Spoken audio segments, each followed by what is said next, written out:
بسم اللہ الرحمن الرحیم۔ میری عزیز بہنوں، بیٹیوں اور بھائیوں، اصلاحی بیان کا سلسلہ چل رہا ہے۔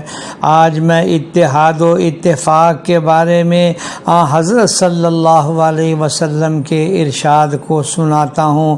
ہماری شریعت مطہرہ کے اندر بہت بڑی اہمیت جس چیز کو دی جاتی ہے وہ اتحاد و اتفاق ہے، حتیٰ کہ اللہ کے آخری نبی نے آخری خطبہ جو حجۃ الوداع میں دیا ہے اس میں بھی اتحاد و اتفاق کی اہمیت کو بیان کیا ہے۔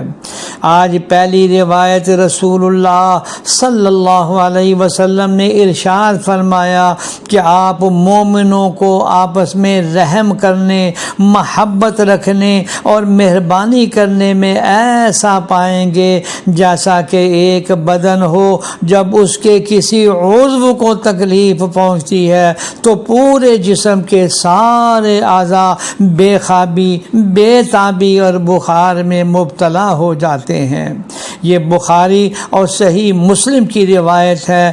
اس حدیث مبارک میں حضور صلی اللہ علیہ وسلم نے مسلم معاشرے کی حقیقت بڑے عمدہ انداز میں بیان فرمائی ہے۔ مل جل کر رہنے اور اکٹھے زندگی گزارنے کا نام معاشرہ ہے۔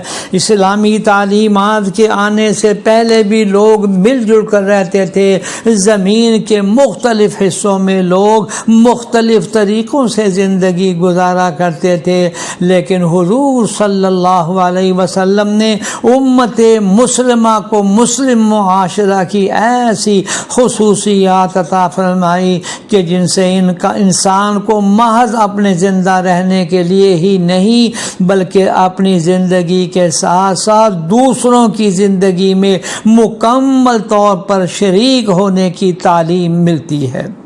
رسول اللہ صلی اللہ علیہ وسلم اللہ تعالیٰ کی طرف سے دین حق اسلام کی تعلیمات لے کر تشریف لائے، اور جو لوگ آپ کی دعوت کو قبول کر لیتے ہیں وہ امت مسلمہ کے افراد بن جاتے ہیں۔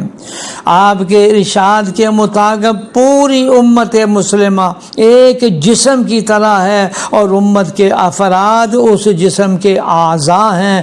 اگر ایک عضو کو تکلیف ہو تو تمام اعضاء تکلیف کو محسوس کرتے ہیں۔ اسی طرح پوری ملت اسلامیہ کے ہر فرد کو اپنے مسلمان بھائی کی تکلیف محسوس کرنی چاہیے اور ہر ایک کے دکھ درد میں سب کو شریک ہونا چاہیے، اور یہ صرف ایک فرض ہی نہیں بلکہ اللہ رب العزت نے اس کا بہت بڑا اجر و ثواب رکھا ہے۔ اللہ جل شانہ کا ارشاد ہے قرآن کریم نے، وَاعْتَصِمُوا بِحَبْلِ اللَّهِ جَمِيعًا وَلَا تَفَرَّقُوا، جس کا ترجمہ یہ ہے اللہ کی رسی کو مضبوطی سے پکڑے رکھو اور آپس میں پھوٹ مت ڈالو۔ اور ایک آیت کا ترجمہ یہ ہے کہ تم آپس میں مت جھگڑو ورنہ تم مفلوج ہو جاؤ گے، بے جان ہو جاؤ گے اور انتہائی کمزور ہو جاؤ گے۔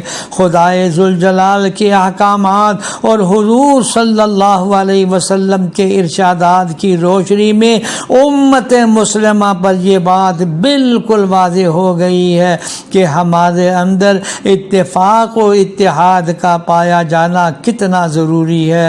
اللہ تعالی ہمیں باہمی اتحاد و اتفاق کی توفیق مرحمت فرمائے، آمین یا رب العالمین۔